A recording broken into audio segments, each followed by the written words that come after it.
Hello friends, अस्सलाम वालेकुम। Unique सी recipe लेकर आई हूँ, लौकी के कबाब। चलें रेसिपी की तरफ आते हैं, जिसके लिए सबसे पहले मैंने एक लौकी ले ली है।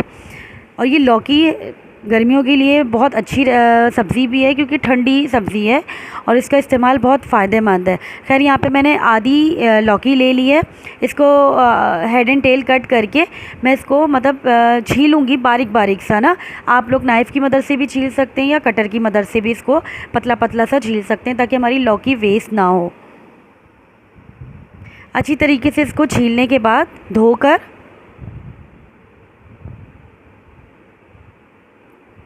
इस तरह इसको मैंने कद्दूकश कर लिया है। अगर आप लोगों के पास इस तरह का कुछ ना हो अवेलेबल, तो आप लोग इसको हाथ की मदद मतलब छुरी की मदद से बारीक बारीक भी कट कर सकते हैं, और इस तरह इसको कर देना है। अच्छा, आप हाथ से निचोड़ेंगे तो इसका पानी भी निचड़ता जाएगा। तो ये बिल्कुल ड्राई है, यहाँ पर ना मैं हाथ निचोड़ी भी जा रही थी। अच्छा, एक अदद मैंने यहाँ पे आलू ले लिया है, मीडियम साइज़ का आलू है। उसको भी मैंने इस तरह छील के धोकर अच्छी तरीके से कद्दूकश कर लिया है। कद्दूकश करेंगे तो ये अच्छा बारीक सा रिफ़ाइन सा होगा, वरना ये कि अगर आप बारीक बारीक हाथ से का थोड़ा मोटा हो जाता है, तो वो फिर जब कबाब बनते हैं तो वो टूटने का डर रहता है। अच्छा जी, यहाँ पर लौकी और आलू को मैंने कद्दूकश कर लिया है। अब मैंने इसमें शिमला मिर्च आधी काट के डाली है, वो भी बारीक बारीक डाली है। 3 से 4 हरी मिर्चें ली हैं, ये आप हस्बे ज़ायका आगे पीछे कर सकते हैं अपने हिसाब से। अच्छा जी, यहाँ पे मैंने प्याज को, एक बड़ी प्याज थी जिसको मैंने थोड़ी सी स्लाइस में कट किया, और थोड़ी सी जैसे हम बारीक बारीक ऑमलेट में काटते हैं इस तरह मैंने डाला है। अच्छा, 1 खाने का चम्मच लाल पिसी हुई मिर्चें ली हैं।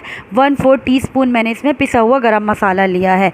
अच्छा जी, यहाँ पे साबुत धनिया और साबित ज़ीरे को मैंने मतलब तवे पे भूना है, रोस्ट किया है, और फिर मैं इसको ना मतलब कूटूँगी। आप इमाम दस्ते में कूट लें या चम्मच से कूट लें, जो भी आप लोगों के घर में अवेलेबल हो उस तरह कूट लें। मैंने इसको बेलन की मदद से मोटा मोटा कूटा है।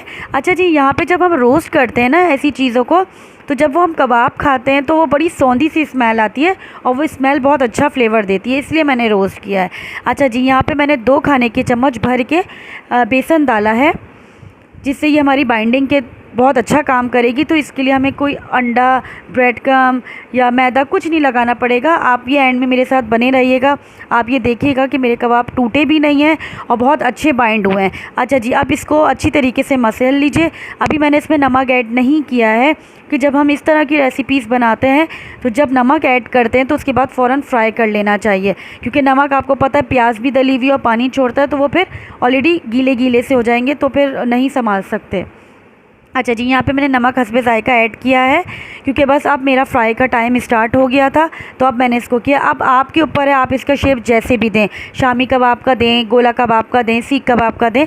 मैंने सीख कबाब का दिया है ताकि लुक में थोड़ा वो गोला कबाब का लगे और खाने वाले को भी मज़ा आए। अच्छा जी, यहाँ आप देख सकते हैं 1 मिनट मैंने एक साइड को दिया है और दूसरा साइड पे मैंने 1 मिनट लगाया है। मेरा कोई हाई फ्लेम नहीं है, मीडियम ही फ्लेम है, और आप देख सकते हैं कलर कितना अच्छा आया और टूटा भी नहीं है, और मैंने विदाउट एग इसको फ्राई किया है।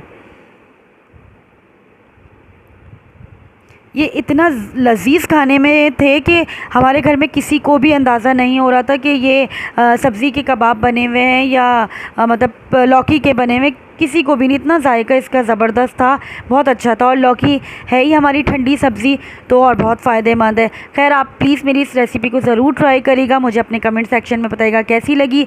मेरे चैनल को लाइक शेयर सब्सक्राइब कर दीजिएगा। अल्लाह हाफ़िज़।